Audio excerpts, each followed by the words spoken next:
Fala pessoal, muito boa noite, tudo bom com vocês? Eu espero que todo mundo esteja muito bem, obrigada. Hoje, sexta-feira, dia 28 de agosto, estamos aqui novamente para tratar sobre geografia. Bom, no plantão de hoje, nós vamos trabalhar sobre a matéria que o professor Bruno conversou um pouco com vocês na semana passada, se não me engano, ou retrasada. Mas assim, antes de seguirmos com o conteúdo da aula de hoje, aquele nosso velho pedido de que vocês deixem o nome e a turma de vocês aí no chat. Aliás, queria saber, vocês assistiram ao documentário que eu enviei o link lá no grupo na semana passada, Entre Rios, o documentário aqui que tem disponível aqui no YouTube? Ele fala sobre a urbanização da cidade de São Paulo e é um documentário muito, muito legal e eu espero que vocês tenham assistido. Se não assistiram, não deixem de assistir, porque ele é bem bacana e explica bastante assim dos problemas, dos processos. Fica fácil da gente entender o que ocasionou uma série de questões que a gente vivencia hoje enquanto paulistas, né? Tá certo? Então é isso. Vamos lá com o nosso plantão. Andiamo. Bom, hoje a gente vai falar sobre urbanização brasileira e hierarquia urbana. Nossa, eu amei muito a aula que o Bruno deu, não à toa, né? Ele é arquiteto e urbanista e manja bastante, e isso entra mais no aspecto de geografia política até, né? Porque uma série de questões da maneira como o espaço urbano é pensado, ele reflete na nossa forma de viver, né? Mas sem conversas a mais, vamos para as nossas questões. E a partir das questões, eu dou uma aprofundadinha na matéria. A primeira questão é essa daqui, ó, e diz assim: as cidades da região sudeste do Brasil foram as que mais receberam migrantes oriundos, ou seja, originários do campo. Então, migrante é a pessoa que se desloca, né? Que era originária do campo. Então, esse deslocamento, essa migração do campo, de saída do campo, se chama êxodo rural. E também de outras regiões do país, migrações regionais. Uma coisa que a gente verifica muito em São Paulo é a migração de nordestinos. Então a gente a cidade de São Paulo, estado de São Paulo, recebeu muita gente do Nordeste brasileiro, mas não só São Paulo, aqui está falando região Sudeste. Então, região Sudeste compreende Espírito Santo, Minas Gerais, Rio de Janeiro e São Paulo. São esses 4 estados que a gente entende como região Sudeste. Continuando na questão. E também de outras regiões do país, migrações regionais. Fato que se deu de forma mais acentuada na década de 1970, que é o processo que o Bruno colocou lá de industrialização, né, que ficou mais acentuado. E nos anos posteriores, ou seja, nos anos seguintes. Assim, o Sudeste consolidou-se como a região mais urbanizada do país. Tal ocorrência pode explicar-se por: alternativa A, pelas preferências culturais dos migrantes. Alternativa B, pela maior presença de indústrias e empregos. Alternativa C, pela maior receptividade da população local. Alternativa D, pelo processo de marcha para o litoral do país. E alternativa E, pelo alto preço do solo nas demais regiões. Qual desses fatores ajudou a fazer com que as pessoas saíssem de outros lugares e viessem para a região sudeste do Brasil? Qual foi a atração que elas viram? A, B, C, D ou E? Essa tá bem tranquila pra gente começar bem. Respondam aí pra mim. A, B, C, D ou E?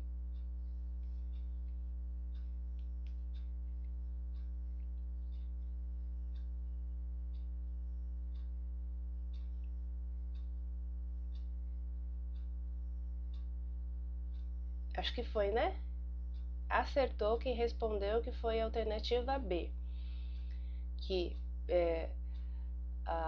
assim o Sudeste consolidou-se como a região mais urbanizada do país pela maior presença de indústrias e empregos. Então, a região do Sudeste é hoje a mais urbanizada, e também essa urbanização ela foi muito ela aconteceu por conta de que houve essa atração, esse atrativo das indústrias. Então, quando você tem indústrias, lembra lá da aula sobre setores da economia, né? Sejam as indústrias que transformam os commodities e acrescentam valor agregado, ou que beneficiam as matérias do setor primário, ou seja, as indústrias que criam tecnologias e tudo mais. Enfim, isso acaba fazendo com que haja oferta de emprego, e aí as pessoas, na expectativa de construírem uma vida mais digna, mais segura, mais assim, melhor estruturada financeiramente, elas se deslocam e vêm para o Sudeste para buscar essa melhora na condição de vida. A A tá errada porque, ó, pelas preferências culturais dos migrantes. Isso não faz sentido, tipo, porque no Sudeste a situação era mais convidativa? Não, em termos culturais? Não, isso não é motivação para ter essa migração tão grande, a ponto de fazer com que a região Sudeste seja a mais urbanizada. A C está errada porque está escrito pela maior receptividade da população local.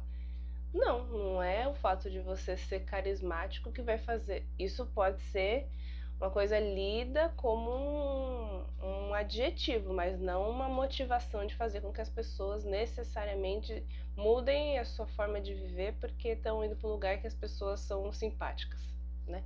Nada a ver. D. Pelo processo de marcha para o litoral do país. Não tem nem respaldo histórico nisso, justificativa histórica nisso. E E.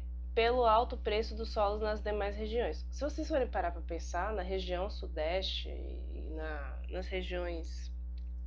na região Sudeste é uma região caracterizada por ter um índice de desenvolvimento humano alto. O que já se espera é que também tenha por conta disso, um custo de vida mais alto. Então, se você for olhar, o solo, o preço das terras aqui é maior do que em outros lugares mais afastados, provavelmente. Então, essa está errada. Então, a alternativa certa é a B, pela maior presença das indústrias e empregos. E aí, aqui eu trouxe para vocês algumas questões históricas que têm a ver com o fato de São Paulo também, principalmente, né, mas do Sudeste como um todo, como eu disse lá, os 4 estados, serem os que tenham maior desenvolvimento em termos de urbanização e também indústria, né, por que não dizer, né? E aí, esse contexto histórico, ele é o seguinte, né, vocês lembram lá em história... Não, isso não foi falado ainda, mas enfim, vocês veem da escola de que rolou aqui, principalmente entre São Paulo e Minas, a questão da política do café com leite, né? E ficava revezando o governo e tudo mais. Então, em termos de história, o estado de São Paulo e Minas Gerais, eles tinham uma expressividade sobre a tomada de decisão dos governos, né? Para além disso, como foi colocado lá na questão, a partir de 1970 você tem esse processo maior de urbanização, por conta, muito atrelado com a questão da industrialização, né? Então, porque as pessoas que trabalham nessas indústrias, elas começam a morar mais próximas das indústrias, aí você tem um inchaço dessa região de vizinhança, né?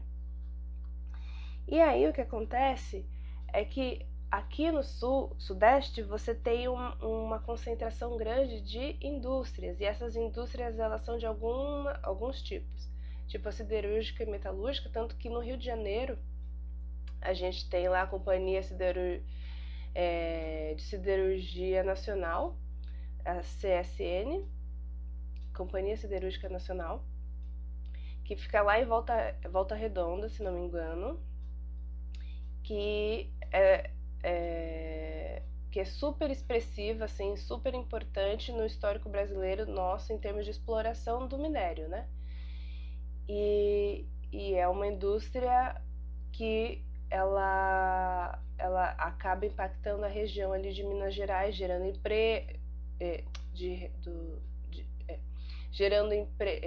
Volta Redonda, ela tá assim, eu falei Rio de Janeiro, né? Mas é porque ela tá próxima da divisa do Rio de Janeiro, mas ela fica no estado de Minas Gerais, né?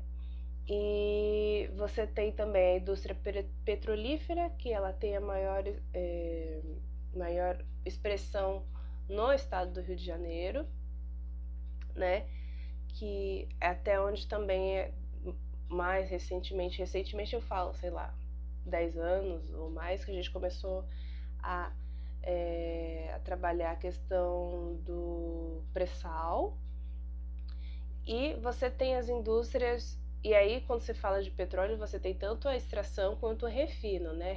A refinaria mais importante que a gente tem no Brasil é a que fica em Paulínia, que é no interior de São Paulo, e é onde que você vai ter a separação dos subprodutos do petróleo.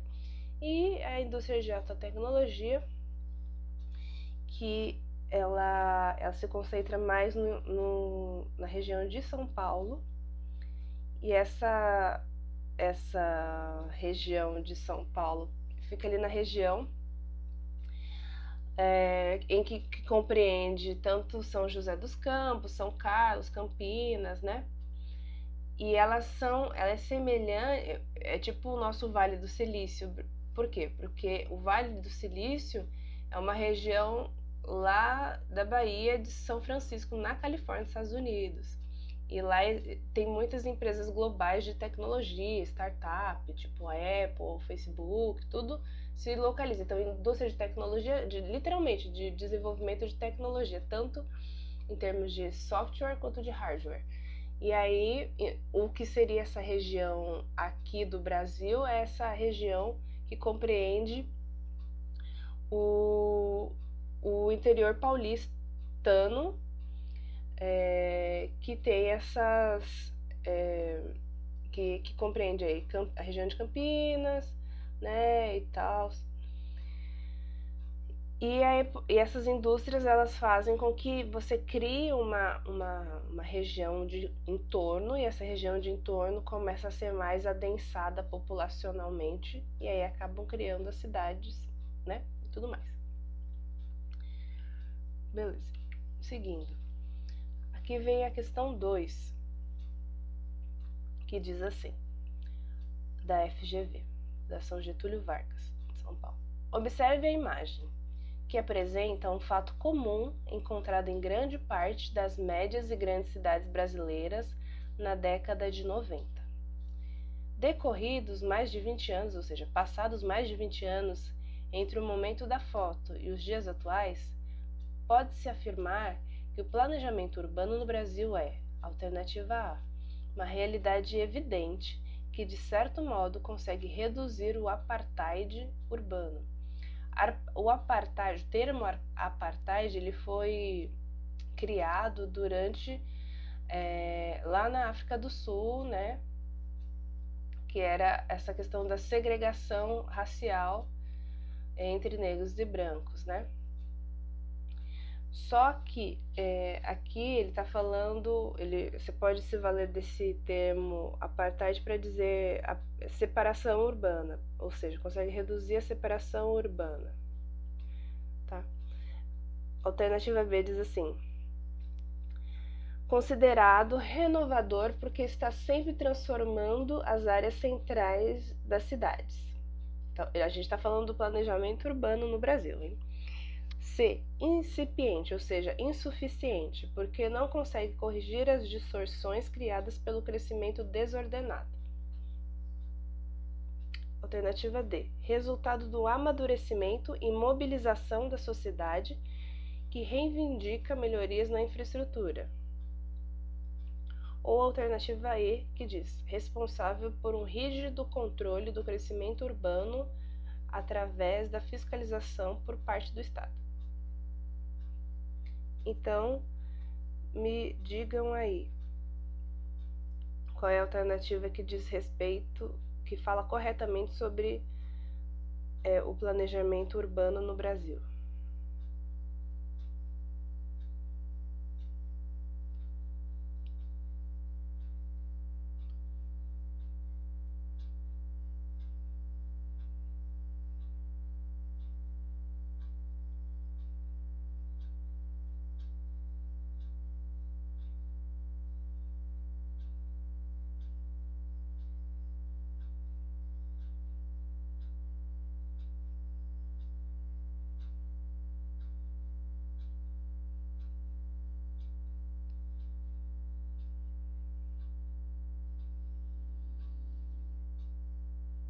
Foi, galera?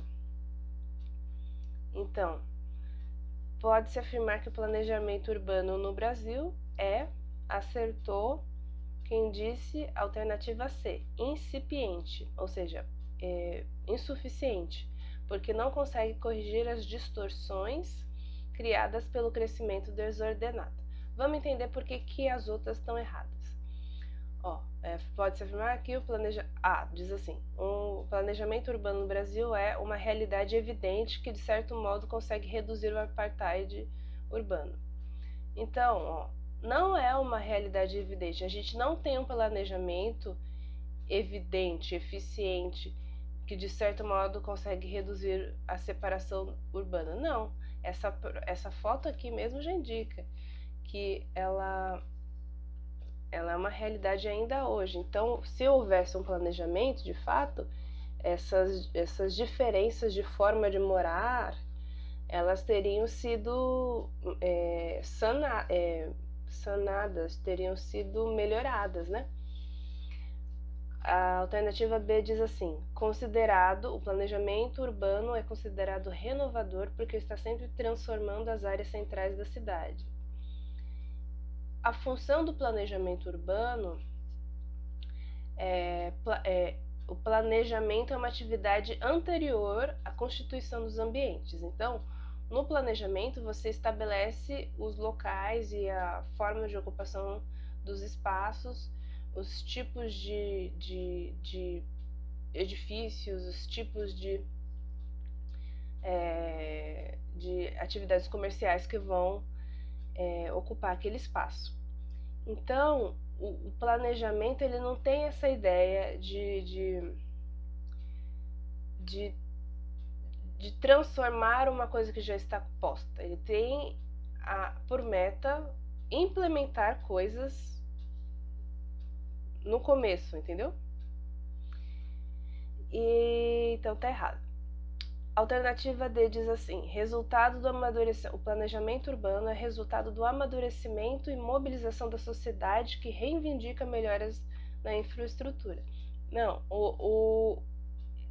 primeiro que a mobilização social, a gente tem organizações tipo o MTST, né? O MST. É que o MTST é mais para áreas urbanas mesmo, né? Então, que seria o caso. Que reivindicam a questão do uso das propriedades que estão ali abandonadas, né? E você dá uma função social àquele espaço, então é legítimo, né? Mas aqui, o planejamento urbano, ele não é fruto necessariamente de uma mobilização da sociedade. Existem classes na sociedade, por exemplo, organizações tanto por parte dos grandes empreendedores imobiliários que querem que o planejamento beneficie os empreendimentos dele, quanto da sociedade, mas ele é mais o planejamento ele é mais propositivo, ele não é uma resposta a uma petição, entendeu? Ele que propõe e aí a sociedade reage a ele. Alternativa E diz: o planejamento urbano é responsável por um rígido controle do crescimento urbano via fiscalização do Estado. Não, ele é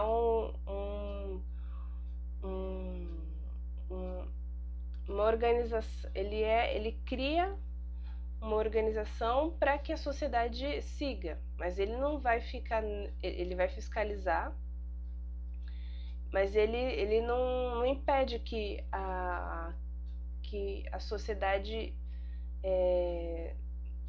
não siga ele, entendeu? Por exemplo, tanto é que a gente consegue visualizar favelas. O planejamento urbano não propõe a construção de favelas, mas elas existem. Se houvesse essa fiscalização rígida do Estado, elas não existiriam, certo? E aí aqui eu coloquei, faltou planejamento urbano. A foto da esquerda você vê a construção de várias casas de forma irregular, é um ambiente de favela.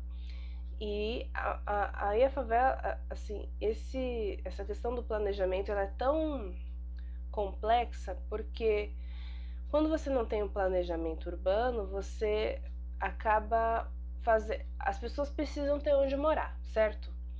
Mas o fato delas precisarem morar é uma coisa tão urgente que elas não têm tempo de esperar com que o Estado, e eu digo isso, quando eu falo Estado, eu coloco assim, as autoridades responsáveis por criar uma rua pavimentada, rede de esgoto e tudo mais, eles não têm condição, os moradores, né, os trabalhadores que estão precisando ocupar espaço para poder trabalhar, ter um lugar para descansar, dormir e tal, não conseguem esperar que o Estado, a instituição governamental, construa uma estrutura que bonitinha para eles irem morar. Então eles vão ocupando os espaços. Geralmente você vê o que? Favela em encostas, né, de lugares que antigamente eram ocupados só por mato e até florestas e tal. E aí você vê que essa favela está encravada no pé de um morro ou no morro, porque a foto no topo de um morro não dá para entender direito. E aí você tem a questão dos deslizamentos de terra, vala correndo a céu aberto, vala de esgoto correndo a céu aberto, ou essa foto aqui da esquerda que é ali na Avenida Cruzeiro do Sul, em Santana, que é quando as pessoas em condição de rua nem espaço na favela tem e se valem das vias públicas e ali acampam e tal, e vivem à margem da sociedade. Estar à margem é estar fora do centro. Se você não está na região centralizada, que é atendida, seja pela questão de locomoção, ou seja, vocês vão perceber que boa parte das linhas de ônibus, de lotação, essas coisas assim, elas têm ponto final em regiões estratégicas, tipo regiões centrais, porque a cidade formal, a cidade planejada, ela tá focada nas regiões centrais, né? E aí quanto mais você se distancia dessa região central, menos suporte do governamental você tem. E aí por isso que você vê essa questão da ocupação desregular, né? Não formalizada. E aí aqui esse fenômeno de inchaço populacional, de inchaço urbano, chama macrocefalia urbana. Macrocefalia é um termo da biologia que tem a ver com o crescimento anormal do crânio, do volume do crânio. E aqui o macrocefalia urbana tem a ver com o inchaço da cidade, né? Inchaço do meio urbano, que faz das cidades, que faz com que você tenha uma enorme quantidade de pessoas, então que vão gerar um adensamento populacional, e esse número grandioso de pessoas não é compatível com a quantidade de áreas disponíveis para morada, né? E aí eles começam ou ficar nessas regiões a céu aberto mesmo, como na foto da direita, ou se valer de espaços também desorganizados, desorganizados nos moldes da cidade formal, porque existe uma organização interna, mas que é particular da favela, entende? Não é porque é favela que é bagunça. A favela ela tem uma organização própria. É isso que acontece. Vamos seguir aqui. E aqui, outros aspectos da falta de planejamento urbano é que se todo mundo sai das suas regiões, né, que a gente viu lá que tem migrações regionais, e vão para uma outra área, por exemplo, o Sudeste, todo mundo vem para o Sudeste, você tem um monte de uma maior disposição de mão de obra, de trabalhador, né? E você não tem um número de vagas para atender essa quantidade enorme de pessoas. E aí o que acontece? Você vê inúmeras filas de pessoas procurando emprego, e aí por conta de ter muita gente procurando emprego, os empregadores não têm interesse em fazer ofertas decentes, então ofertam subempregos, empregos com pagamento muito inferior, e aí a pessoa está no desespero e tem que ter o pão para colocar em casa, aceitam as condições de trabalho, enfim. Aí tem os governantes nossos que vão e jogam fora todos os anos de conquistas populares em termos de direitos trabalhistas, joga pelo ralo, é uma beleza. Outro aspecto da ausência de planejamento urbano é a questão dos rios, e aí volto a dizer com relação ao documentário que eu indiquei, Entre Rios, para vocês. O que acontece nas cidades também é a questão da canalização ou retificação, ou as duas coisas, dos rios.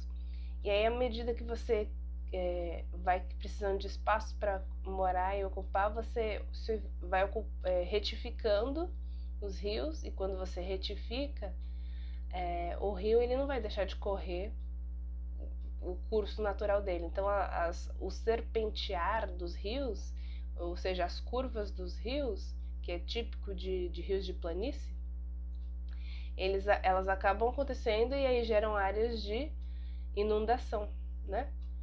Porque a enchente é quando sobe a água em relação ao leito, o leito é a parte funda do rio, a calha do rio,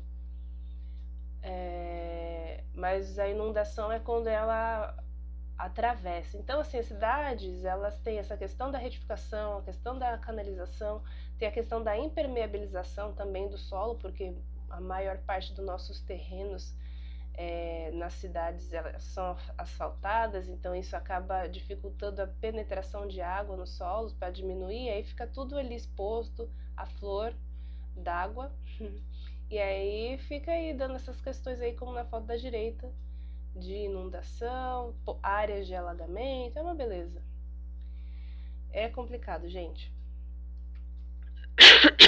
Desculpa.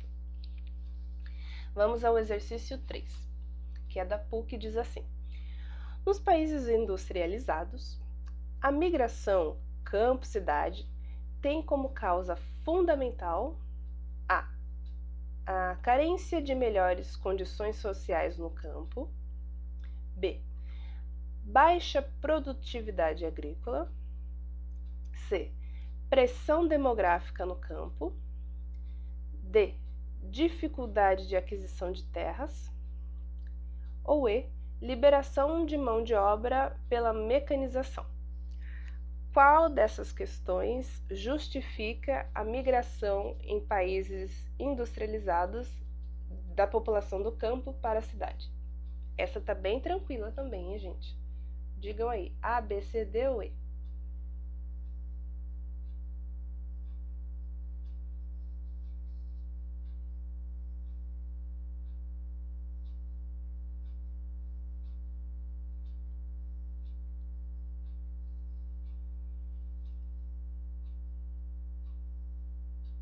Acertou quem disse que a alternativa correta é a alternativa E, liberação da mão de obra pela mecanização. Por quê? Os países que estão no processo de industrialização, eles vão usar dessas ferramentas tecnológicas no campo também. Então, um processo que você precisava ter 10 funcionários para resolver, aí a indústria cria uma máquina que consegue fazer tudo sozinha, só com uma pessoa coordenando. Obviamente, o cara que é dono dessa produção aí, né, desse latifúndio, ele vai preferir eliminar 9 funcionários, ficar só com um e a máquina. E aí, quando você faz isso, você vai gerar uma série de... Você vai dispensar essas pessoas que trabalhavam para você. E essas pessoas que trabalhavam para você vão ficar desempregadas. O que elas vão fazer? Procurar emprego. Só que no campo não está tendo mais emprego. Então, o que elas fazem? Elas se deslocam para cidades. Então, por isso que a E está certa. E por que as outras estão erradas? A diz assim, carência de melhores condições sociais no campo. O que faz as pessoas migrarem para a cidade é a questão da industrialização, é a questão da ausência de oferta de emprego mesmo, certo?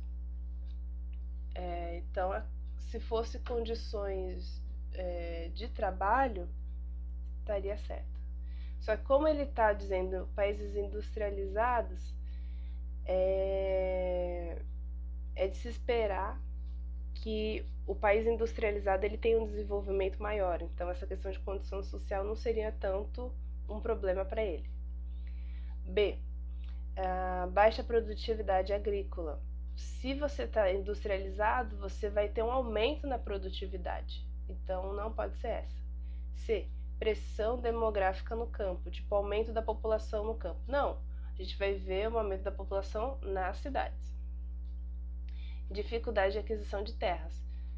Ok, tem uma dificuldade de aquisição de terras em todo o território, mas é maior a dificuldade por conta do valor que se tem, o custo das terras, em áreas supervalorizadas, como as áreas urbanizadas, entendeu? Então a D também está errada. A alternativa certa é a alternativa E.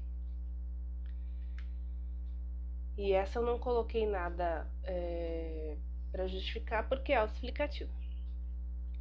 E aí, agora vamos para a quarta questão da Unifesp de São Paulo, que diz assim: no Brasil, em decorrência do processo de urbanização, verificou-se uma intensa metropolização, da qual resultaram a cidades médias que se industrializaram após a abertura econômica da década de 1990, como Campinas e Ouro Preto. B, cidades mundiais que receberam vultuosos, e vultuosos é volumosos, tá? Volumosos investimentos externos no início do século XXI, como Belo Horizonte e Rio de Janeiro. C, megacidades dispersas pelo país, graças ao retorno de imigrantes como Manaus, Goiânia e Curitiba. Letra D, metrópoles nacionais, sedes do poder econômico e político do país, como São Paulo, Brasília e Rio de Janeiro. E E, metrópoles regionais, que constituem a primeira megalópole do país, como Fortaleza, Recife e Salvador. Qual é a alternativa certa para vocês?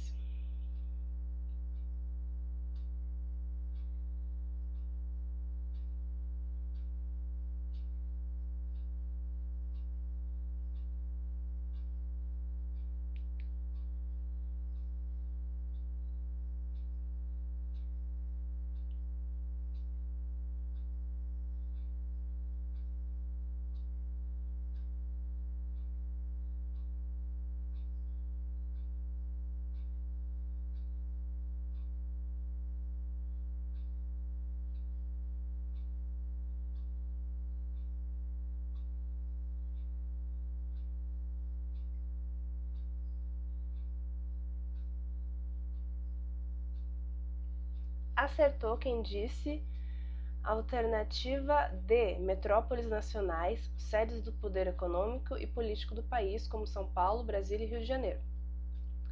Gente, a questão fala assim: no Brasil, em decorrência do processo de urbanização, verificou-se uma intensa metropolização. Então, a gente já sabe que não vai ser a B e C, porque elas não estão falando sobre metrópoles, certo?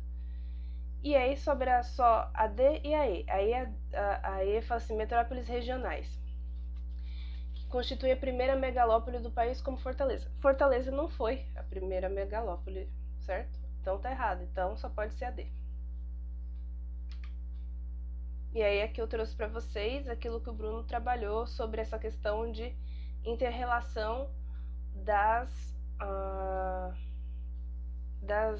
é tipo a hierarquia urbana, né? Da rede urbana. Então, ó, aqui é um perfil topográfico, é um perfil... Ai, como é que é o nome técnico disso?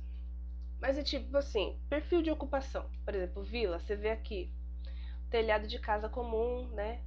Geralmente casa terra e tal. Cidade local é um pouco mais complexa, tem mais estrutura, mercado e tudo mais. Aí o centro regional, que ele vai ser mais desenvolvido, aí você já começa a ver no perfil aqui alguns prédios e tal. A metrópole regional, que ela tem uma zona de influência regional, então entre cidades vizinhas. E a metrópole nacional, ela tem um impacto em todo o país, né? E aí São Paulo é um exemplo, né? E aqui, esse daqui é o esquema clássico. E aqui está relacionado às interrelações, porque aqui está como se a metrópole regional não conversasse com a vila, mas tipo, o que a gente vê aqui, ó, que a metrópole regional ela é influenciada pela metrópole nacional, e a metrópole nacional, por ser nacional e é maior, ela vai influenciar o centro regional, a cidade local, e aí você vê que tudo tá tipo concêntrico, sabe? É como se tivesse aquelas coisas da geometria, que círculos concêntricos, então você vai aumentando o raio de influência. Então é isso. E agora a nossa quinta e última questão, que é para fechar com chave de ouro essa nossa matéria. Se vocês chegaram até aqui, meus parabéns. Estamos construindo o conhecimento, isso é ótimo. Consolidando o conhecimento. E a quinta questão diz assim: as cidades contemporâneas, há pelo menos 2 décadas, se encontram em processo de reestruturação e transformação, que em diferentes ritmos e intensidades vem mudando seu significado. Um desses processos é a gentrificação, que estabelece novas áreas de implantação industrial nos pontos de entroncamentos rodoferroviários. Entroncamentos é tipo cruzamento, tá? Então, entroncamento de rodovia com ferrovia, de modo a reorganizar os fluxos de transporte de mercadorias e de trabalhadores. A gentrificação configura, letra alternativa B, configura a implantação de políticas urbanas nas periferias com o objetivo de reduzir as deficiências na infraestrutura oferecida às classes mais pobres. C. Promove a descentralização das atividades econômicas, sobretudo aquelas ligadas ao setor de comércio e serviços, para melhorar as condições de mobilidade urbana. D. Representa uma mudança social urbana, no sentido de que determinadas áreas da cidade são transformadas com a retirada da população pobre, que é substituída por classes médias. E a alternativa E. Significa a ocupação de espaços centrais degradados por movimentos sociais que congregam trabalhadores de baixa renda e subempregados que buscam a moradia. Essa daqui, quem assistiu a aula do Bruno, vai saber responder tranquilo, porque é isso. Gentrificação é só um nome feião, mas o fenômeno que ele representa é bem fácil de enxergar até. A, B, C, D ou E? É pra acabar, hein? É pra acabar. Vamos lá, vamos acertar.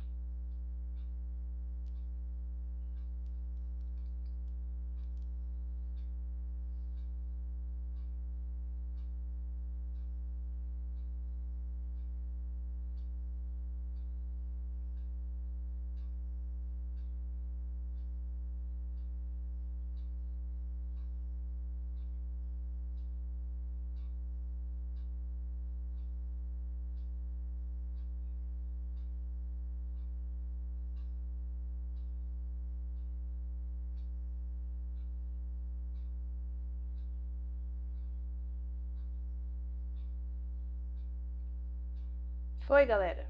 Muito que bem. Então a resposta certa é a resposta D, gentrificação, que representa uma mudança social urbana, no sentido de que determinadas áreas da região são transformadas com a retirada da população pobre, que é substituída por classes médias. Por que as outras estão erradas? A A diz que a gentrificação estabelece novas áreas de implantação industrial. Não, não se trata de implantação industrial. E trocamentos rodoferroviários. E também nem dá para você pensar isso daí, porque a questão das ferrovias hoje, a malha ferroviária nem está em expansão, na verdade ela está em retração, está diminuindo. Ela foi maior e já diminuiu, então nem faz sentido a A. B, configura uma implantação de políticas urbanas nas periferias com o objetivo de reduzir as deficiências. Mentira, né? Se existisse essa política, essa prática, a gente não ia ver favelas por aí. C, promove a descentralização das atividades econômicas, sobretudo aquelas ligadas ao setor de comércio. Não é verdade. Por que a gente fala, preciso ir para 25 de março, preciso ir para o Brás, que são regiões do centro velho, né? Então, por mais que existam, sei lá, regiões de comércio popular, como, por exemplo, Largo do Japonês, aí na região de Perus deve ter alguma coisa assim mais famosinha, tem a Lapa e tal, mas não existe um esforço em fazer com que essas regiões de comércio e serviços elas sejam melhor distribuídas, tá? Então isso não é verdade. A D tá certa e a E tá errada porque diz assim que gentrificação significa ocupação de espaços centrais degradados por movimentos sociais que congregam trabalhadores de baixa renda e subempregados que buscam a moradia. Esse daqui seria a situação ideal. É isso que, em termos de igualdade social, se esperaria, né? E é o que reivindicam as pessoas do MSTS, que é justamente dar uso social a prédios que estão abandonados e poderiam ser estruturados para funcionar como moradia legalizado para pessoas que estão aí ocupando as ruas, não é mesmo? Então, a alternativa D é a certa. E aqui, ó, você tem a gentrificação, esse processo, né? Porque ele envolve ele está sempre interligado com a questão da especulação imobiliária. Porque assim, indiretamente até, né? Porque a gentrificação, ela é esse processo de dar uma região central, uma região tradicional, vamos por assim, ela é repaginada e aí ela começa a ter, ela passa a ser vista como uma área cool, uma área assim descolada. E aí, mas esse processo de repaginação acaba fazendo com que encareça. Aí os impostos aumentam, porque os serviços que atendem essa região começam a ser os serviços melhor estruturados, né? E isso tem um custo. Então, você começa a ver o aumento na conta de luz, de água, o custo, que nem o Bruno falou, do consumo, né? Então, antes a pessoa ia conseguir comprar vários pães com pouco dinheiro, agora ela não consegue nem se alimentar mais. Então, o poder de compra da pessoa que é natural, que é moradora daquele lugar, ele diminui. E se ele diminui, a pessoa acaba sendo indiretamente tocada da onde elas moravam e sendo jogadas para regiões periféricas, porque elas não conseguem mais comprar e se sustentar e se manter num padrão de vida que elas viviam, porque ficou tudo muito caro. E aí a questão coloca da classe média. Por quê? Porque é ótimo morar na região central das cidades, porque você tem todos os serviços que você precisa, não serviços no sentido de emprego, também tem mais oferta de emprego, mas estou falando de serviço de atendimento mesmo, assim, de tipo, eu tenho espaços de lazer e cultura, eu tenho a questão da malha viária, então ônibus, metrô, trem que passam e sempre me beneficiam. Eu tenho a questão de segurança também, porque é uma região, por ser mais as regiões mais históricas e tal, elas estão mais próximas do que seria o poder real e correto das polícias, vamos por assim, né? Então existe um interesse em manter uma certa organização do rolê.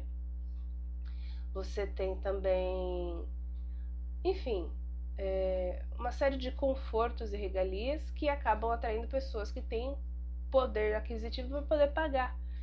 Então, a Dona Maria, que morava ali na casa, no bairro central, ela já não consegue mais manter a casa, não consegue ter mais.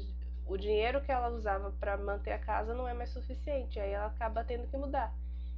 E aí gera essa questão. E a especulação imobiliária é uma prática que, assim, por exemplo, ao mesmo tempo que essas pessoas são, a partir da gentrificação, elas são forçadas a saírem das regiões que elas moravam para ir mais para regiões periféricas.